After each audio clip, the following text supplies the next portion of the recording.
Recordemos de que la célula tiene organelas, tiene núcleo, tiene citosol, tiene citoplasma, tiene membrana celular, ¿qué más? Tiene canales proteicos, receptores proteicos, hormonales, canales iónicos, etc. Tiene de todo.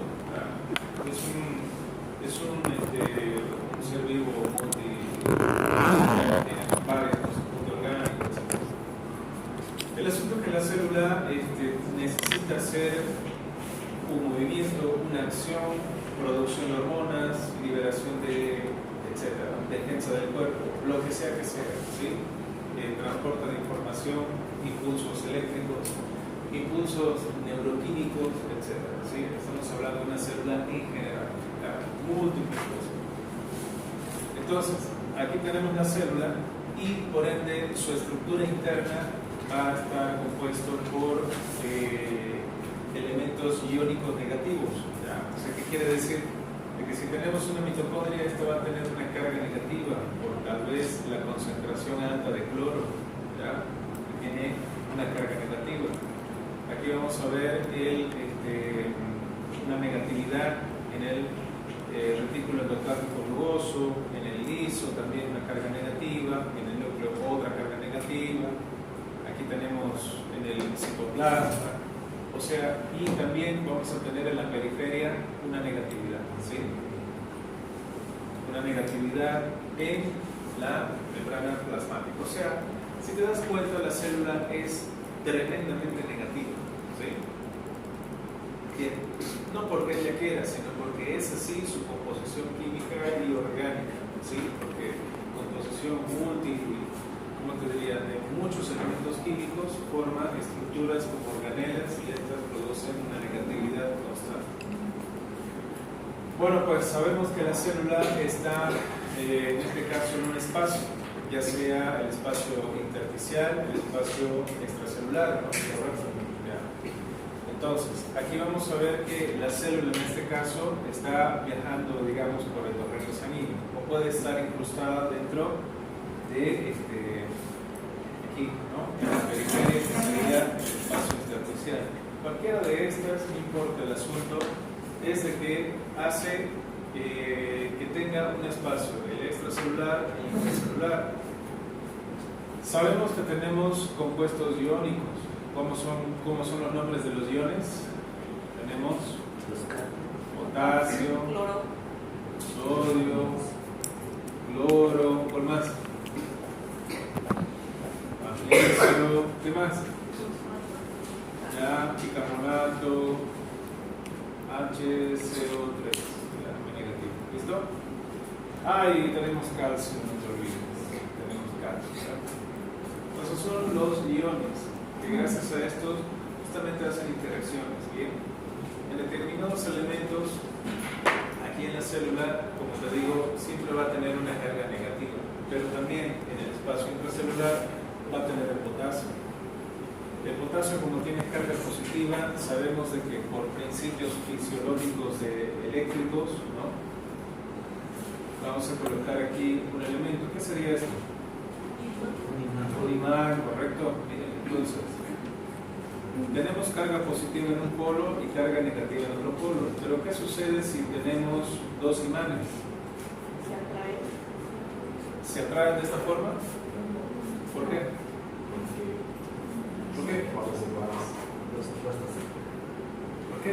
Fuerte. Porque tienen polos diferentes. Negativo con negativo se repelen. Positivo con positivo se repelen. Por tanto, tienen que tener cargas diferentes. O sea, aquí y acá. Ahora, ¿qué sucede? ¿Se repele? No, se atrae. ¿Cierto? Bien, entonces se atrae. Por este principio básico, entonces, si tenemos carga negativa aquí, tenemos carga positiva acá, entonces esta carga positiva viene y se une con el negativo. Se une con negativo acá. ¿Se entiende? O sea, se desplaza a los lugares donde existen cargas negativas. Bien. Entonces el potasio dentro de la célula va a tener un valor de 150 miliequivalentes. ¿sí? Por litro. ¿Bien? Entonces, ¿qué quiere decir? Que tiene bastante cantidad en ese lugar. ¿Bien? Por tanto, esto le ayuda como para que a la célula no esté tan negativa. Pero, ¿cómo es este caso de negatividad y cuánto de negatividad es? Bueno, vamos a ver entonces. La célula en este caso, vamos a ver de esta forma. Si a la célula le colocamos un medidor de voltaje, ¿sí? Aquí está la pantallita, aquí están los controles, ¿no? Y le colocamos, por ejemplo, las partes de los conectores a la célula. Bueno, aquí vamos a tener una aguja que puede ser que se mueva, ¿sí? Y eso nos da justamente un valor determinado. Mira, vamos a colocar acá 90, 100, menos 100, menos 110, menos 90, o 91 en este caso también, algunos libros dice 91, menos 71, menos 50, menos 30, menos 10, 0, más 10, más 20. ¿Listo? Bueno, entonces de aquí vamos a sacar una constante. De aquí también. Una constante. ¿Ya? Bueno, entonces el asunto es de que ¿cómo medimos a la célula? Si la célula no tuviera potasio dentro, pues la célula sería súper negativa, o sea, estaría 110 aproximadamente. Quién sabe menos todavía, ¿no? Bueno, tiene una negatividad, como te digo. Pero gracias al potasio, la célula no se encuentra en una super negatividad aquí, sino se mantiene en menos 91 milivoltios, ¿ya? Menos 91 milivoltios. Entonces, cuando se dice que la célula se encuentra acá, entonces graficamos una constante llamado reposo.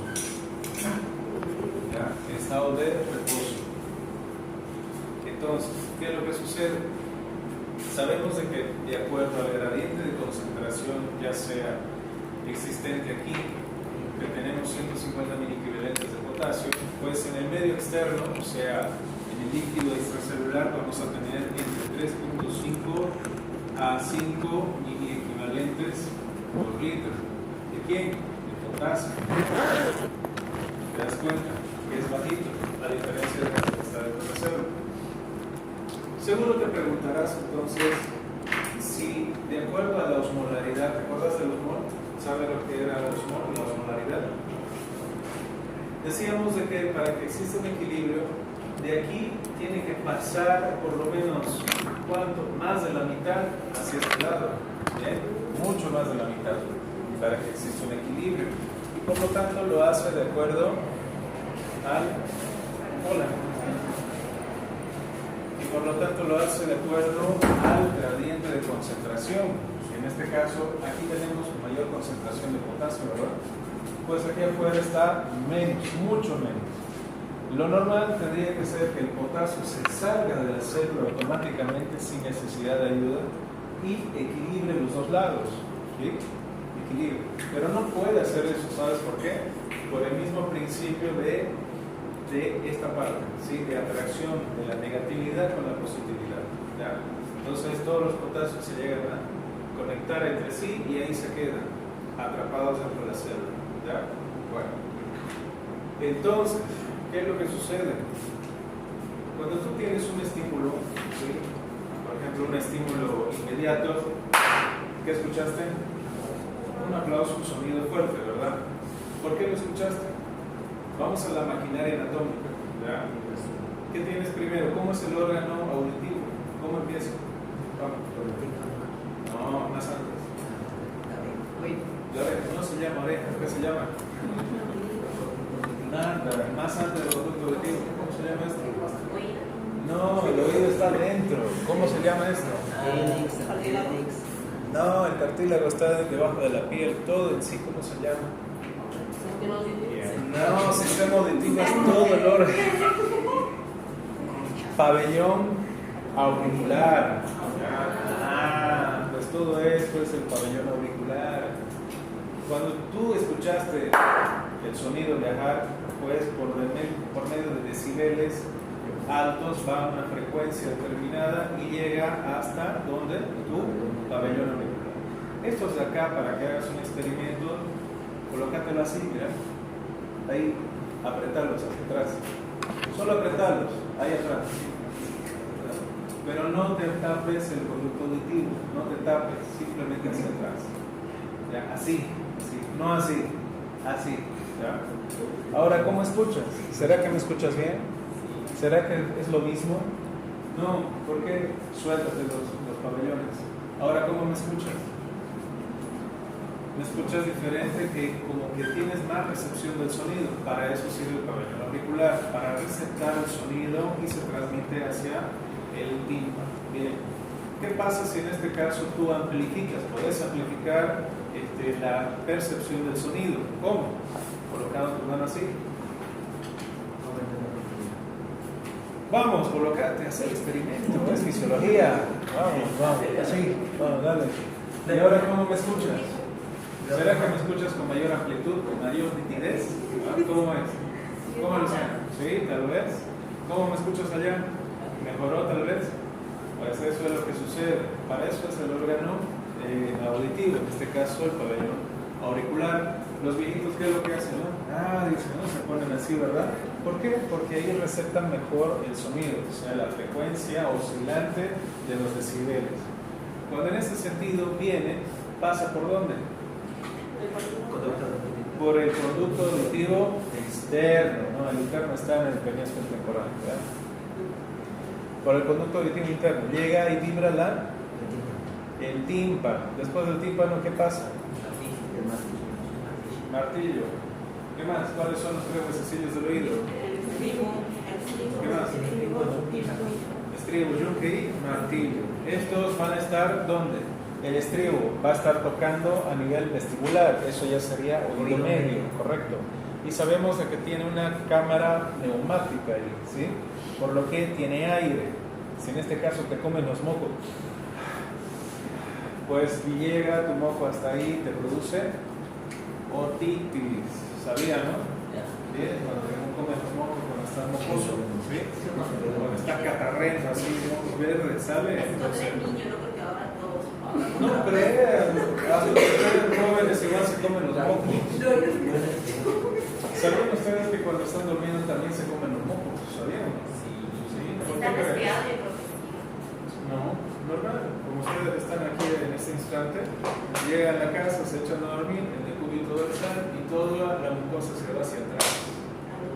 Y en cierta forma tú te los tragas. ¡Qué rico! Dicen. ¿No sabías? ¿No sabías? Ahora ya lo sabes. Ya lo sabes. ¿Por qué? Por gravedad todo cae, ¿verdad? Y si tú te colocas en el cúbito dorsal, por gravedad se va a ir hasta atrás. ¿Hasta dónde? A la nasofaringe, a la orofaringe, y de ahí le das un engullido y te lo pasas al estómago, ¿verdad? ¿Sí? ¿Sabías o no? Claro. Entonces, si estás catarrento y tal vez tus mocos están verdes, es producto de una infección bacteriana. ¿Qué es lo que sucede? ¿No? Entonces, te lo puedes comer, inclusive te causa una infección. Pasa por las trompas de Eustaquio, no son de falopio. ¿Cuáles son las trompas de falopio? ¿Ah? No, ¿cuáles son las trompas de falopio? ¿Dónde están? Anatomía. La altura de los ovarios pertenece al aparato reproductor femenino. No, Eustaquio, sabía, ¿no? Conectado ahí. Esa trompa está justamente ventilada, pasa aire hasta ahí y eso es lo que forma una cavidad neumática. Bien. Cuando vibra en este caso el tímpano, transmite todo a los oídos, al oído medio, los huesecillos, y el estribo toca el vestíbulo auditivo. ¿Qué es lo que sucede? Al llegar al vestíbulo auditivo, ahí se transmiten esas vibraciones por el caracol, ¿ya? Entonces, ahí tendríamos el caracol, da vueltas y llega a un punto celular llamado oído. Eso claro, sí es ruido interno, pero ¿en qué parte? ¿Cómo se llama el órgano del oído? ¿Cómo se llama el órgano del oído? No, corte. Tal vez no me estás entendiendo. Necesitas gráfico. Vamos a ver. Tenemos un amplificador de voz, ¿ya? Un amplificador de voz, una corneta, y esto transmite sonidos, del cual llega hasta tu oído. Tenemos el hélix, el antihélix, el trago y el antitrago. Y aquí vamos a tener que el conducto auditivo externo. El conducto auditivo externo medio inclinado, aquí encontramos el tímpano. Bien, entonces esto como receta, ya hicieron el experimento en este instante, bueno, llega hasta este punto. Aquí el tímpano vibra demasiado y esto es una cavidad neumática hueca, el cual va a estar conectado con las trompas de Eustaquio, ¿sí? Estas trompas de Eustaquio, ¿dónde se encuentran? Pues aquí vamos a colocar la nariz, tenemos cornete superior, cornete medio, cornete inferior, en la nasofaringe, ¿sí? Aquí abajo tendremos la orofaringe, tiene la lengua, los dientes, y aquí vamos a ver la glotis, ¿no? Aquí está la glotis, cartílago tiroide, y aquí tenemos la tráquea, y esto será el esófago que está plegado, ¿no? ¿Sí? ¿De acuerdo, no? Anatomía 1 y 2. Aquí en este lugar entonces tenemos el martillo, vamos a hacer un martillito ahí, el yunque, y por último el estribo que es así más o menos. Y esta zona va a tener la región coclear, que van a tener justamente los canales semicirculares, y por último va a tener ¿qué cosa? El caracol, ¿sí? Entonces esta parte se conecta acá y el sonido pasa vibrando por esta zona, ¿sí? En la linfa que se encuentra aquí, y nuevamente vuelve. ¿Se entiende? Entonces, ¿qué es lo que sucede? Cuando vuelve, pues hacemos un corte acá y amplificamos aquí. Se murió. Aquí vamos a tener que el órgano de corte, que es así, y así tenemos una especie de cilios acá. Estos cilios son los que al momento de recibir la vibración, ¿no?, de la linfa, entonces pasa el sonido por acá, y estas como que son así como brazos que vienen, se mueven, ¿se entiende? Se mueven así. Y cuando se mueve, transmite información ¿por dónde? Por dos nervios. ¿Cómo se llama? El nervio octavo par craneal, vestíbulo coclear, ¿sí? Entonces ahí vemos, transmite justamente esta información ya a los centros auditivos en el cerebro. ¿Bien? Entonces ahí vemos cómo es. Cada especie de elemento que ves acá justamente causa potenciales de acción, ¿ya? Todos los elementos. En este caso te estoy explicando los del oído, imagínate. Entonces, el sonido que en un comienzo escuchaste ha viajado con una velocidad tremenda, cosa que en tu cerebro lo procesó como aplauso. ¿Se entendió? Entonces, esos impulsos eléctricos, ¿no?, esa señalización es por medio de este aparato, esta maquinaria que te estoy explicando, ¿sí? Ese impulso generado, o en este caso un estímulo, y vamos a determinar qué es estímulo.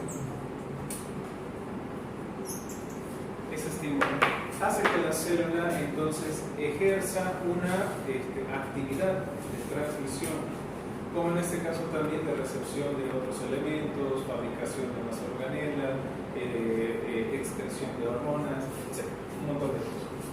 Entonces, como vemos el potasio acá con 150 miliequivalentes, vemos el potasio de 3.5 a 5 miliequivalentes, pues vamos a tener otro elemento por fuera que se llama el sodio, ¿sí?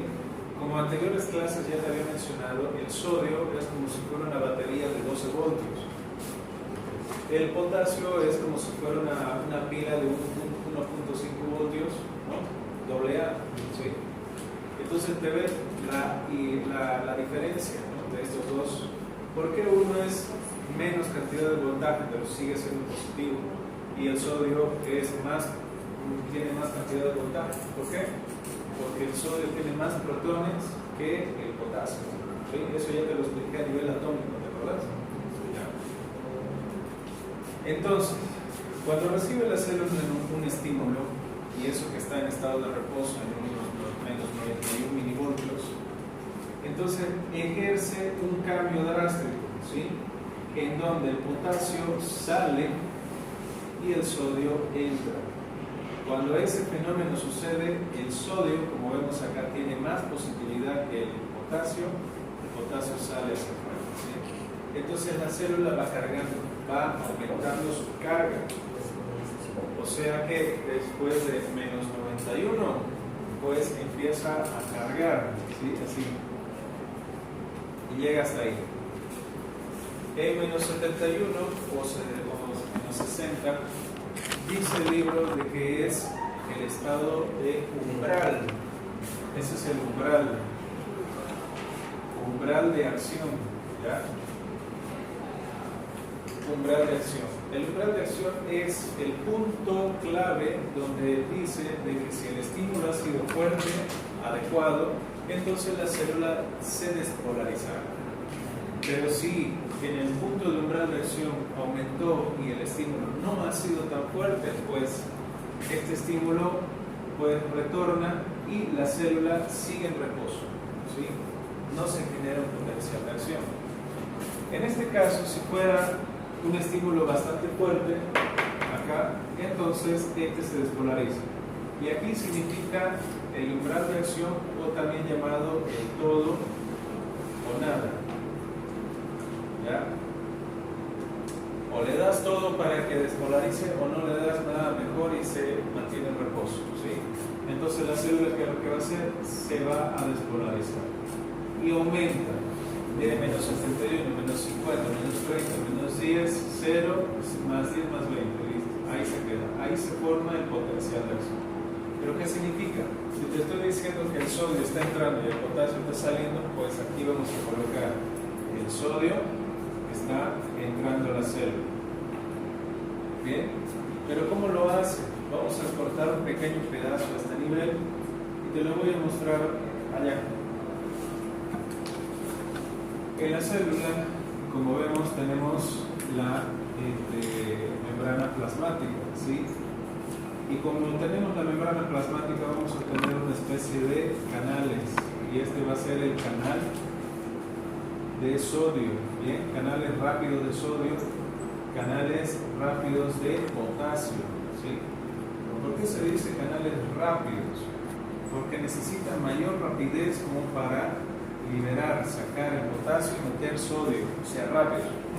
Listo, rápido, ¿se entiende? Entonces, para eso, ¿qué se necesita? Si en este caso estamos haciendo el potencial, prácticamente la célula se despolariza inmediatamente, entonces se abren los canales. Si tenemos sodio acá, 3 moléculas de sodio ingresan y 2 moléculas de potasio salen, bien, salen hacia afuera y 2 entran, ¿se entiende? Pero ¿cómo sucede eso? ¿Te acuerdas del transporte activo? Del transporte de sustancia a través de la membrana celular. ¿Cómo funcionaba? ¿Cómo era el transporte activo? ¿Ah? Gracias al fosfato de quién? El ATP. ¿Qué significa el ATP? Bien, entonces ¿dónde se fabricaba el adenosíntrifosfato? En la mitocondria, correcto, después de una respiración celular, por eso es importante el oxígeno, ¿ya? El ATP, aquí tenemos adenosín trifosfato, 3 fósforos, ¿ya? Y 3 fosfatos y un adenosín. Es como si fueran 3 pilas AA, ¿no? Aquí tenemos una pila, 2 pilas, 3 pilas, ¿ya? Entonces, de esta situación, un fosfato se libera desde este punto, se libera, el fosfato está solito acá y este viene y se clava aquí, ¿ya? Se clava ahí el fosfato. ¿Y qué es lo que activa? Activa, ¿qué cosa? La bomba de sodio y potasio, ¿ya? Ahí está, bomba de sodio y potasio. Entonces, ¿qué es lo que está haciendo? Está haciendo la apertura y la entrada cerca de la de salida de sodio y potasio. Bien. Eso es lo que sucede en la célula, pues eso es lo que tenemos aquí en la membrana plasmática. Bien. Cuando el sodio está entrando justamente por canales rápidos, ¿no? Ionizados aquí, Entonces vemos que el sodio al ingresar produce un potencial de acción, o sea, produce una acción, un movimiento, track, listo, y eso fue el potencial de acción, ¿sí? Pues resulta que la célula no puede estar todo el tiempo despolarizada, necesita repolarizar. Entonces, esto significa despolarización.